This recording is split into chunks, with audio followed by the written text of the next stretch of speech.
Hello everyone. पहला question देखो ध्यान से। ये पी वाई क्यू है एमटीएस के, पहले ही बता देता हूँ एमटीएस के है, तो ऐसा मत सोचना कि जीडी के नहीं है तो आपके काम के नहीं है। आपकी पूरी हेल्प होगी।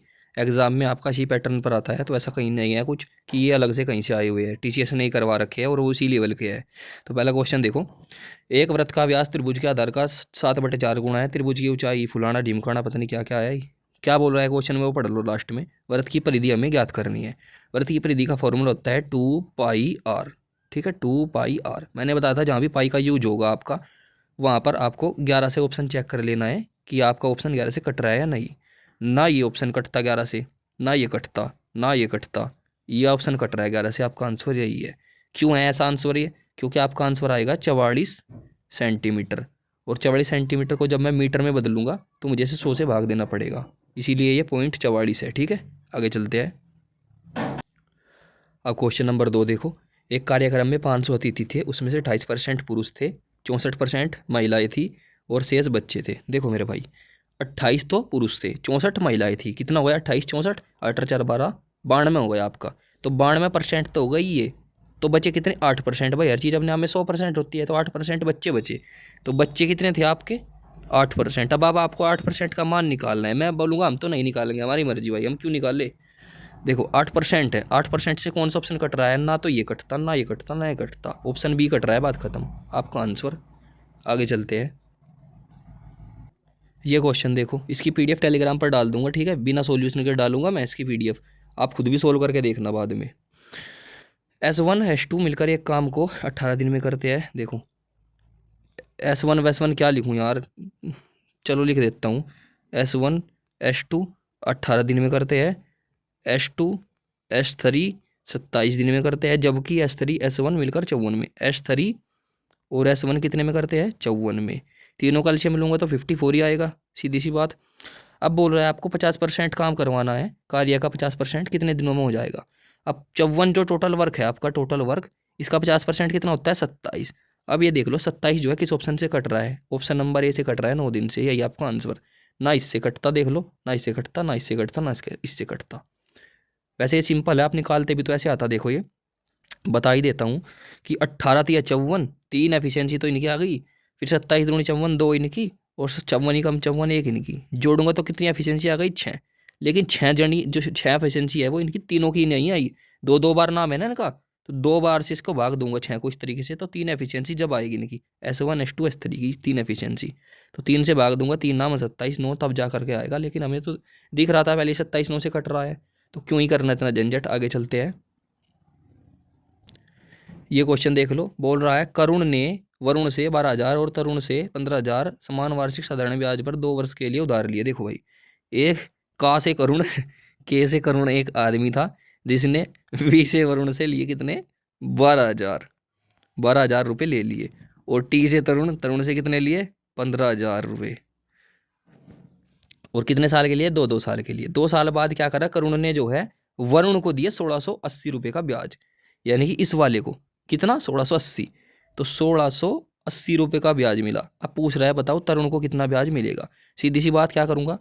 3 जीरो से 3 जीरो काट दूंगा, 3 से काट दूंगा 3 चौक 12, 3 से काटूंगा 3 पंजे 15। अब देखो ये इससे 4 से कितना गुना ज़्यादा है, तो 4 से काटूंगा, 4 चौक 16, 4 दूनी 8 और जीरो, 420 आ गया। अब सिंपल 420 गुणा ये भी तो होगा इसका। भाई ये 5 जो है, 5 का भी तो 420 गुणा ही मिलेगा भी आज। तो 5 का 420 गुणा देख लो, गुणा कर लो। 5 चौक 20, 2,000, 20 पंजे 100, यानी कि 2100 रुपये आपका आंसर। Option number B. आगे चलते हैं। अब ये वाला क्वेश्चन देखो, क्वेश्चन नंबर 5 बोल रहा है पहली 50 धनात्मक सम संख्या का औसत कितना हुआ। देखो मेरे भाई, औसत कहते किसे है? औसत कहते हैं टोटल आपका जो योग होता है, टोटल आपका जो सम होता है, सम, उसे मुझे भाग दिया जाता है नंबर से। जैसे ये बोल रहा है पहली 50 संख्याओं का बताओ, सम संख्याओं का, तो n से भाग दे देंगे, ठीक है, नंबर से। इसे औसत कहते हैं। तो एक इसका फॉर्मूला होता है आपका, जो सम संख्याएं होती है ना, सम संख्याएं, इनके सम संख्याओं का जोड़ना, यानी कि योग। योग का एक फॉर्मूला होता है, वो बता देता हूँ आपको। वो होता है n × n+1, यानी कि जो नंबर्स है वो, और उसमें गुणा कर दो, फिर कहीं की नंबर्स में एक जोड़कर। तो इसका औसत निकालना है। औसत निकालना है तो यानी कि संख्याओं को ही भाग देना पड़ेगा। जितनी संख्या आया तो n से ही भाग दूंगा, तो n से n कट जाता है, ठीक है। तो इसीलिए जो है अलग अलग फॉर्मूले मत याद करा करो, सिंपल उसी फॉर्मूले से निकला हुआ है। आप इस फॉर्मूले को याद रखो, योग वाले को। जो आपका ये योग है ना, सम संख्याओं का योग इसे, और औसत तो आप निकाल ही लोगे, तो n से n कट जाएगा, तो आपको n+1 करना था, यानी कि 50 में एक जोड़ दूंगा कितना 51, तो 51 आपका इसका औसत हो जाएगा। अगर यही विषम पूछता तो विषम का जो योग होता है वो होता है n², ठीक है, n², और जो विषम का औसत पूछता तो जो n से भाग दे देता, एक n से एक n कट जाता, तो सिंपल n बचता विषम के लिए, तो यानी कि 50 ही आपका उसका औसत हो जाता अगर यहाँ पर विषम बोलता। समझे? आगे चलते हैं, क्वेश्चन नंबर 6 देख लो। क्वेश्चन नंबर 6 में बोल रहा है सबसे बड़ा अनुपात बताओ कौन सा है। अब देखो बहुत से टीचर क्या करते हैं, इसको भाग देने लग जाते हैं कि 200, 2 को भाग दो 5 से, फिर यहाँ पॉइंट लगाओ, ये 0 20 हो जाएगा। ठीक है, मैं क्या करूँगा, मैं आपको प्रो मोड में सिखाऊंगा सीधा, आपको कहीं लिखना नहीं है अलग से। ये जो छोटी संख्या है ना, सीधी सी बात है, छोटी संख्या दिख रही है, मैं सबके पीछे एक एक जीरो लगा दूंगा, इसके पीछे 20 बना दूंगा इसको, तो 5 से भाग दूंगा, 5 चौक 20, यहाँ पर कितना आ जाएगा मेरा 4। फिर इसे बना दूंगा 10, जीरो चेप दूंगा इसके पीछे भी एक, तो 2 पंजे 10, फिर इसके पीछे भी जीरो लगा दूंगा, ये 80 हो जाएगा, तो 80 को भाग दूंगा 15 से, 15 पंजे 75, 5 पॉइंट कुछ आएगा। फिर 3 के पीछे भी जीरो लगा दूंगा, 30 हो जाएगा, 5 चंग 30 6। अब बताओ सबसे बड़ा नंबर किसका है भाग देने पर, इसी का तो है 3 5 का, तो 3 5 आपका आंसर। समझे? आगे चलते हैं, अब ये देख लो क्वेश्चन नंबर 7, इसमें P1 P2 P3 यानी कि तीन संख्या का औसत 50 है। देखो तीन संख्या है, तीन संख्या का औसत 50 है, तो टोटल 50 गुणा 3 कितना करूंगा, 150 हो जाएगा। तो 150 उन तीनों संख्याओं का जो योग है वो 150 है। उसमें से पहली संख्या जो है उसका मान जो है वो औसत का आधा है, यानी कि जो 50 है ना 50 का आधा है, यानी कि पहली संख्या क्या है 25, सीधी सी बात है 25। तो 25 इसमें से घटाऊंगा तो कितना बचा 125। ये 125 किसका मान आ गया, बची हुई दो संख्याओं का, इसका और इसका P2 P3 का। अब P2 P3 का औसत निकालना था, तो 125 को भाग दे दूंगा 2 से, क्योंकि दो संख्या है ना, तो कितना आ गया मेरे भाई 62। Option number C. ठीक है, आगे चलते हैं, अब ये देखो क्वेश्चन, ये महत्तम समावर्तक HCF का क्वेश्चन है, बड़ा खतरनाक सा क्वेश्चन है देखने के लिए, लेकिन सिर्फ देखने के लिए, हम नहीं इसे खतरनाक समझते। कैसे करेंगे, इसकी पावर 315 है, इसकी पावर 25 है, ठीक है। मैं दोनों का सबसे पहले HCF लूंगा, तो दोनों का HCF मुझे पता है 5 आएगा, क्यों, क्योंकि 5 से दोनों कट जाएगी, सिंपल सी बात है। ठीक है भाई, 25 से ये तो कट नहीं रहा, इस तरीके से अगर दिख रहा होगा आपको, तो 5 से दोनों संख्या कट जाएगी।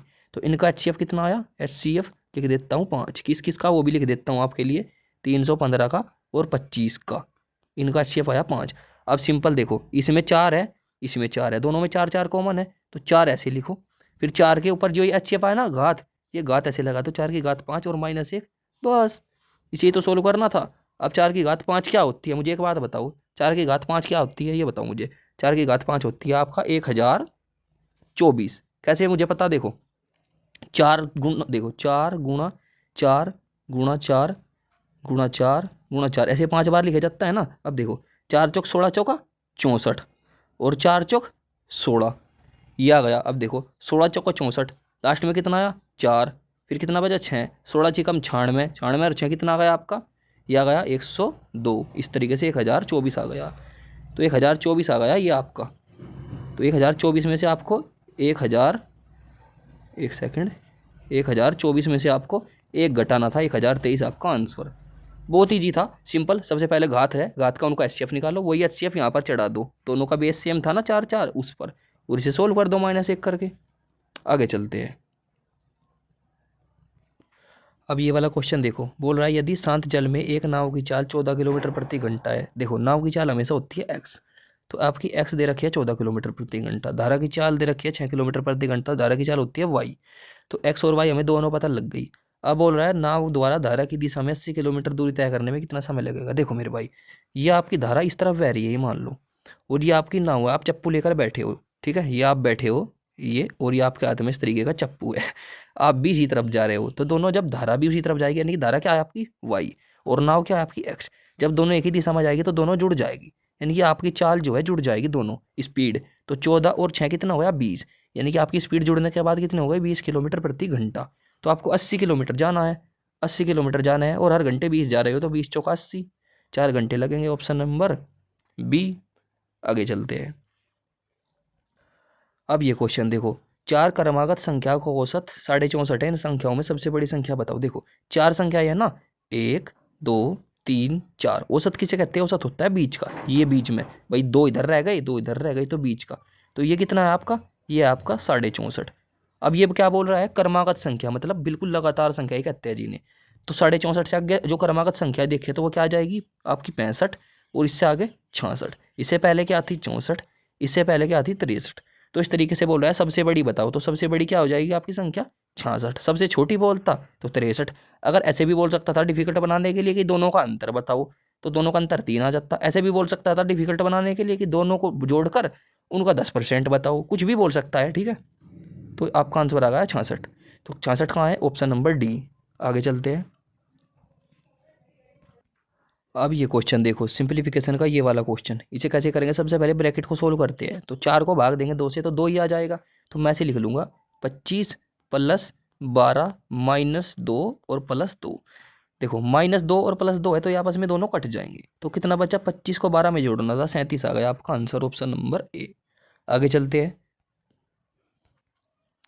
अब ये देखो, एक व्यक्ति एक खिलौने को 400 रुपये में खरीदता है और 15% की हानि पर बेचता है। एक बात बताओ, हर चीज़ अपने आप में 100% होती है, तो उसने 15% की हानि पर बेचा तो कितने में बेचा, 85 में, सीधी सी बात है। तो आपको 400 का 85% निकालना था, सिंपल। तो 400 का 85% निकालना भी ईजी है। देखो 400 की 2 जीरो कट जाएगी किससे, इस परसेंट से, तो 85 की 4 में गुणा कर देंगे सीधा। एक तो तरीका ये है। एक और भी प्रो लेवल में जाना है आपको, तो आपने देखा 85% आपको निकालना था। 85 का मतलब क्या होता है, 17 पंजे 85। तो जो 17 से कटेगा वो आपका आंसर, 17 से यही कटता है, बात खत्म। ना ये कटता, ना ये कटता, ना ये कटता। आगे चलते हैं। अब ये क्वेश्चन देखो, एक पुलिसकर्मी 200 मीटर की दूरी पर एक चोर को देखता है और उसका पीछा करना शुरू कर देता है। पुलिसकर्मी 9 किलोमीटर प्रति घंटा की चाल से और चोर थोड़ा सा कम यानी कि 7 से दौड़ रहा है। पुलिसकर्मी चोर को कितने समय बाद पकड़ लेगा। देखो मेरे भाई, मान लो ये एक दूरी थी, यहाँ पर क्या है, यहाँ पर एक चोर है और ये एक पुलिस है।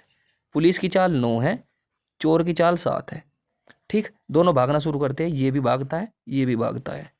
अब समझना मेरी बात को, 200 मीटर की दूरी पर देखता है, यानी इनके बीच का गैप कितना है, 200 मीटर।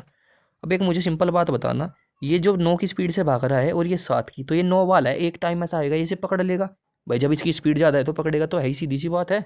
तो कितनी ज़्यादा है, दोनों का अंतर है 2 किलोमीटर, यानी कि 2 किलोमीटर प्रति घंटा की स्पीड से तेज भाग रहा है, बहुत तेज, ठीक है। 2 किलोमीटर की स्पीड से। तो पहले ये जो हमारा है ये मीटर में दे रखा है ना, जो दूरी कवर करनी है, तो इसे भी मीटर में बदलो 2 किलोमीटर को। तो 2 किलोमीटर को मीटर में बदलेंगे 5/18 से। तो ये कितना हो जाएगा, या तो 10/18 बोल लो, या सीधा से 2 से 18 को काटेंगे तो 9 आ जाएगा। तो 5/9 आ गया, 5/9 मीटर प्रति सेकंड। तो अब आपको क्या करना था, 200 मीटर की दूरी तय करनी थी 5/9 की चाल से। तो ये 9 चला जाएगा ऊपर इस तरीके से, तो यहाँ पर हो जाएगा 9, यानी कि ये कितना हो गया 1800। तो 1800 को भाग देना है आपको किससे, 5 से, ठीक है। 1800 को भाग देना था आपको 5 से। तो 5 दिया 15, कितने बचा आपके पास, 3, 5 अंक 30, 0, 360 सेकंड आ गई मेरे भाई। ये कितनी आ गई, 360 सेकंड। इसका मतलब क्या होता है, 6 मिनट भाई। 360 सेकंड में 6 मिनट होती है, 60 सेकंड का 1 मिनट होता है, तो 6 मिनट आपका आंसर। आगे चलते हैं।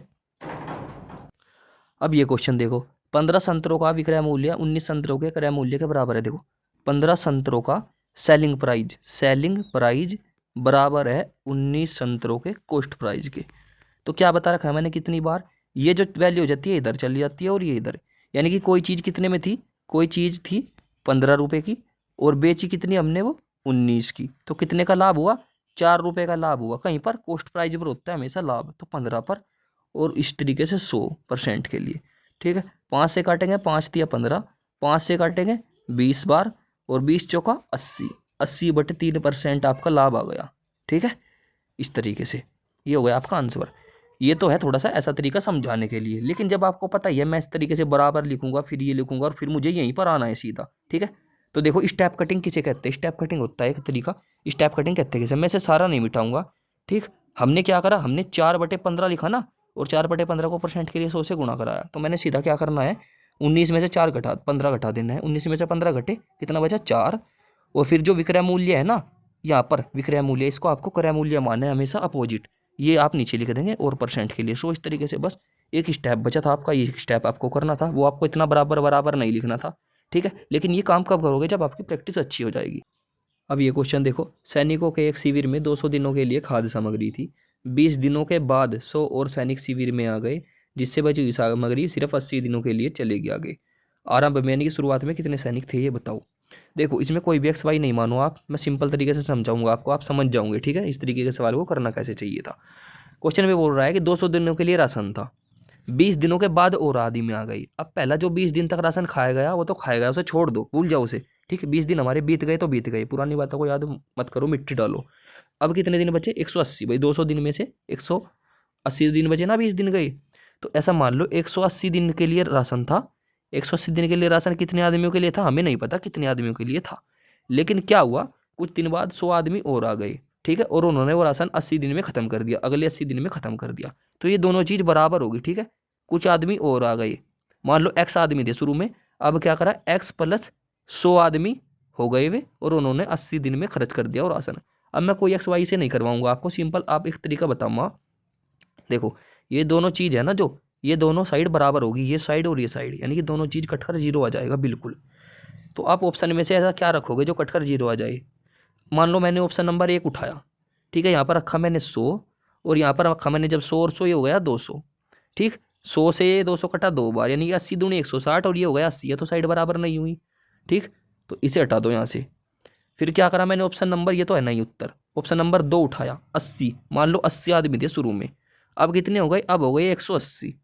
भाई 100 थे, ये जोड़ दिया हमने, तो 180 से 180 कटा, 80 से 80 कटा, बात खत्म। तो आपका आंसर हो गया बी, 80 आदमी थे शुरू में। ये बहुत ही इजी तरीका है, सिंपल तरीका है, ठीक। आगे चलते हैं अगले क्वेश्चन पर। एक वस्तु को बेचते समय 20% और 30% की 2 क्रमागत छूटें दी जाती है। वस्तु का अंकित मूल्य और विक्रय मूल्य का अनुपात बताओ। देखो मान लो मार्क का प्राइस था, जो वस्तु का छपा हुआ मूल्य 100 रुपये था, अब हमने इस पर 2 छूट दी लगातार। तो जब भी 2 लगातार छूट दी जाती है, उनको एकल छूट में बदलने के लिए आपको एक फॉर्मूला है एक्स वाई वाला, वो मैंने बता रखा है। लेकिन उससे भी तेज आप कैसे करोगे, देखो दोनों को जोड़ो, 30 और 20 50, फिर दोनों की आपस में गुणा करो, 30 गुणा 20 कितना हो जाएगा, 600, और 600 का भाग दूंगा मैं जब 100 से, तो कितना आ जाएगा मेरे पास, 6। ये 6 आपको इसमें से घटा देना था, तो 50 में से 6 गया 44, तो 44% की आपने छूट दे दी, या 44 रुपये की छूट दे दी। तो 100 की चीज़ में 44 रुपये की छूट दे दी, तो कितना बचा मेरे पास सेलिंग प्राइस, 56, ठीक है। 56 कहीं से कट रहा है, दिख रहा है मुझे, 14 चौका 56, ठीक है। तो 14 से मैं लास्ट में है ना, तो 14 से कट रहा है, बात खत्म। तो कैसी लगी आपको ये वीडियो जरूर कमेंट करके बताना, इसमें और भी सवाल थे लेकिन फिलहाल यहीं तक रखूंगा, आपका रिस्पॉन्स देखते हैं, ठीक है। कैसा रहा इस वीडियो पर जरूर कमेंट करके बताना।